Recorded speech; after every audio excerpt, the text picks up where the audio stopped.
Hello guys, so we will continue our discussion on the previous year questions in sociology. And in this video, we are going to discuss the topic of ideal types and how Weber applied or used ideal types in his theory of bureaucracy. Okay, so ideal types are the regularity. So let's see the question and then we will discuss this. So ideal types are not reality in themselves. They are the regularities, and by combining them, you will get to know the reality. So that's how you will be taking it. Okay. And we have seen ideal types, especially in the theory of Protestant ethic and spirit of capitalism. He constructed ideal types and he went for comparative analysis, and we have seen causal pluralism, right, in terms of spirit and substance. So here we will be seeing another dimension of ideal types. Ideal types in itself can be a one single question. So if they simply ask you ideal types, if not bureaucracy, okay, let me first explain that.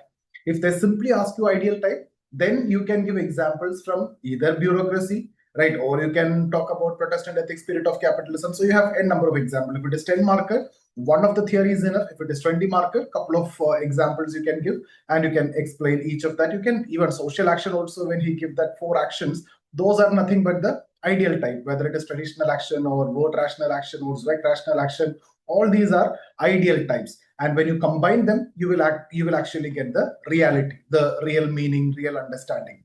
So here, let's start with this question now. Okay, cool. Now the question is, how does Weber use the notion of ideal type or concept of ideal type in his theory of bureaucracy? So here you need to explain what is Weber's concept of ideal types, which we have already discussed. So guys, this session, it's about decoding the question, understanding the demand of the question, by presuming that you already have enough and more content. Anyway, I'll also give you the content just for refreshing part, not for teaching you at this moment. Okay, so that anyway is already there with you in your notes. Whether you have attended my classes or any other mentor's class, it's already with you. That's the assumption that I'm taking here. I'm making you familiar with the important themes, important previous year questions, and what is the demand of the examiner. So first, of course, we need ideal types, and there you will explain what is concept of ideal type, why he introduced this, and his concern towards objectivity. So ideal types are not realities in themselves, right? These are regularities, regularly find elements in society, and for this to ensure objectivity, he's talking about trained investigator. All those you can mention. And then since he is very specific, the question examiner is specific to bureaucracy, you will talk about bureaucracy. So according to Weber, what is bureaucracy? So you define and explain ideal types, you define and explain bureaucracy, and then you tell how he applied ideal types to this bureaucracy. So how he applied. So these are the first 3 steps in your answer. And then you also need to discuss the major characteristics of Weber's ideal type bureaucracy. Okay, so the characteristics you need to mention, and then you definitely have to write the criticisms, even if it is not asked. We can talk about iron cage of rationality and other thinkers' criticisms and everything we can mention. So you can mention the limitations of ideal types. You can also discuss the limitations of ideal type, typical concept of bureaucracy also. In general, ideal types have limitation in terms of subjectivity. We already have that. I'll give you that. And then finally, what we need to have a balanced conclusion. So perfect. This is how your answer should look like. So what all things you need to cover? You need to talk about ideal types, you need to talk about bureaucracy, and in that you will mention as rational legal authority. So you will mention about authority, legitimate power, and the types of authority, in that rational legal authority, and then characteristics of ideal types of bureaucracy, right? And then the importance of ideal types, the limitations of ideal types, limitations of ideal typical concept of bureaucracy, the rational legal authority, and then criticism. That's what I mean by limitation. Other thinkers also, iron cage of rationality also, and then you will conclude. So perfect. So this is how. Now what you can do is take a 7 minutes, since it is a 10 marker. Okay, if it is a 20 marker, take time accordingly. You can take 12 minutes, actually 12 to 13 minutes, and you can write an answer with this understanding. So this is what first you should be thinking, and this has to be done in your first 30 seconds. when you're writing the answer. This is what I teach my mentees, and that's exactly what I'm discussing here also. So all the national toppers, whether it is Nilesh Goyal, 293 mark, he's my student, whether it is sorry, 296 mark last year national topper. There are students, whether Priya 276 marks in the first mains, all follow the same approach, same method of decoding. And in the 30 seconds, you'll decode the question and you will take enough time and write it completely whatever you planned in the beginning. So first you plan what you write and then you write that. So since we have planned, now if you're prepared, if you know this topic, take time, you can write and then come to what we are going to discuss. Or I'll discuss now quickly and then accordingly you can write also whatever you understood, whatever you learned, whatever you revised. If that is giving you a revision, then you can quickly write. So how, now before I move on to the actual content part here, which anyway you have, what can be an introduction here? So you introduce what is asked in the question. Both ideal type you need to introduce, at the same time bureaucracy also you need to introduce in your first paragraph. So Max Weber's concept of ideal type is one of the most important methodological tool in sociology. So first you explain ideal type as a methodological tool to ensure objectivity and all those, right? So the ideal type is not description of reality, but it's an analytical construct which is created by highlighting the essential features of a social phenomena. What does that mean? It is not a description of reality. By combined, it can give you the description. Ideal types in itself are not reality. Ideal type, one element if you take that cannot explain reality. So profit motive, capitalism, one of the ideal type. Can I say it is profit motive is only for capitalism? No, right? So for example, discipline. It is there part of capitalism also. So can I say it is only for capitalism? Reinvestment, is it only for capitalism? No, right? Even if I am not a capitalist, I can do reinvestment. So one single element is meaningless.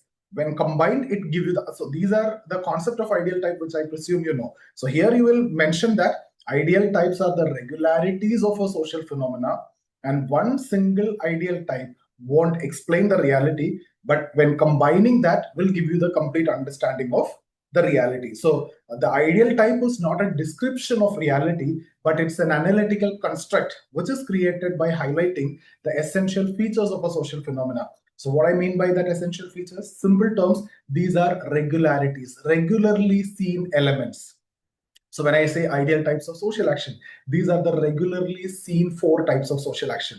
You combine them, you can get the real type, reality, real social action. It could be a combination of traditional action and emotional action. It can be a combination of emotional action and as recreational action, right? So that is how it is. So Weber used his ideal typical concept or ideal type to compare social realities and identify the patterns and regularities. And his theory of bureaucracy represents one of the most important application of ideal typical method and reflects the increasing rationalization of modern society. So mention about ideal type, mention about bureaucracy. So when the examiner read your introduction, he know this man is to the point, right? This man understood the question because the question is asking 2 dimensions. One is related to ideal type, the other is related to bureaucracy, and both are coming in the introduction. Now the examiner is only looking for whether these are the dimension which is going to be there in your paper or not, because first he understood that you already got the question. That's the most important part. Now guys, these are something which you can read. There is no point in me just repeating, because I'm not going to explain this. We have spent a lot of time, I think 2 hour session for this particular topic. So how can I do that in 15 minutes? So I'll just read it out, okay? Weber's concept of ideal type. So it's an analytical construct, right? Ideal types are abstract models. These are regularities. So they serve as a standard of comparison and analysis. They are not exact representation of empirical reality.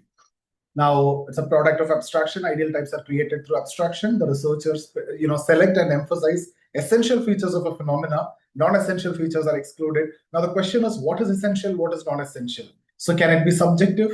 Though Weber is talking about objectivity, can it create subjectivity? One of the criticism. But what Weber says, a trained investigator. Cool. That can eliminate such kind of subjective bias. That's why he stressed on a trained investigator, as there is a subjective element involved here. Now comes to tool for sociological analysis. So this basically help in identifying the patterns and regularities of social life and facilitates comparison across societies and historical periods.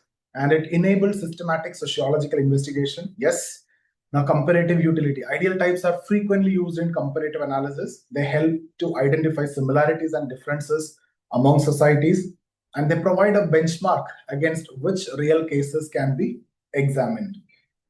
Okay, now Weber's theory of bureaucracy. So you define bureaucracy. Weber defined bureaucracy as a hierarchical organization which is designed to accomplish complex tasks and most efficiently.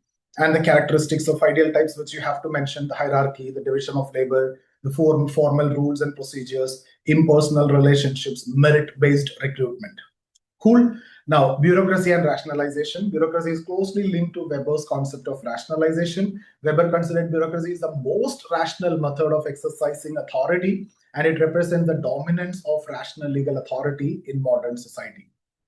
Now, each one of it, we can explain: hierarchical structure, right? Ideal type characteristics of bureaucracy.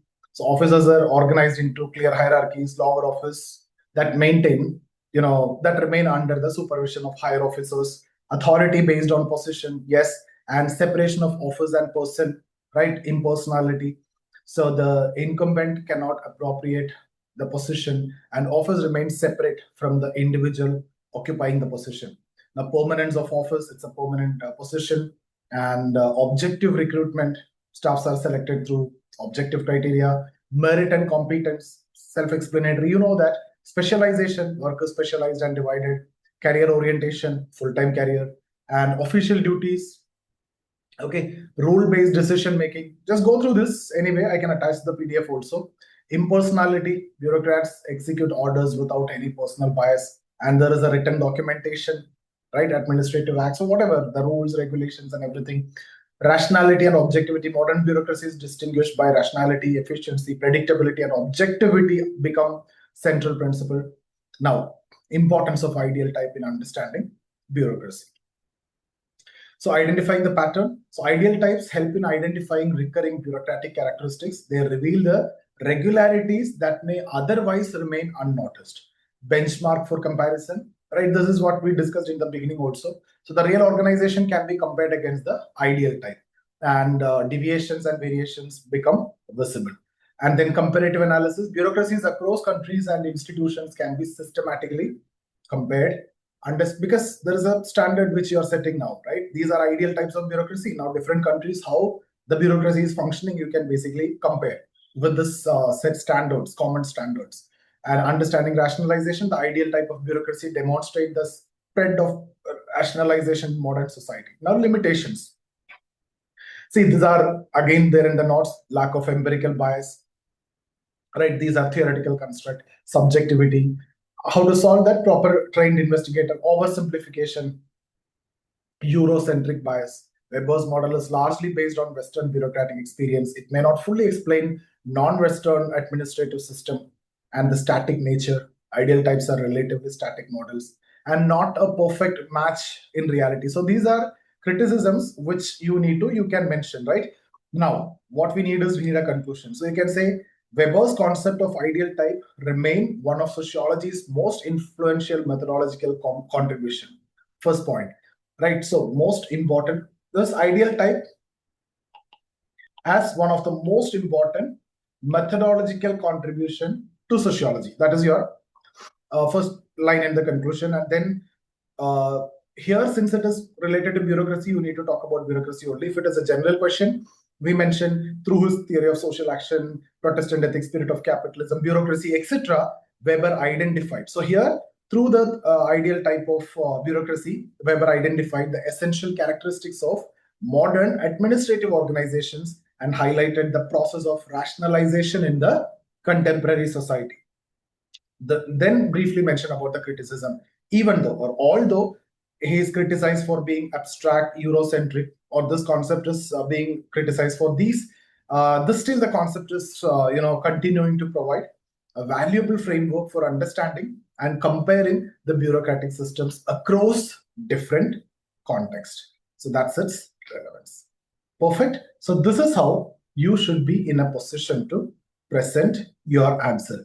So guys, that's about the session. Thank you so much. If you're looking for any classes or mentorship or test series for sociology, get in touch with us. This is our contact details: 8138 000 360.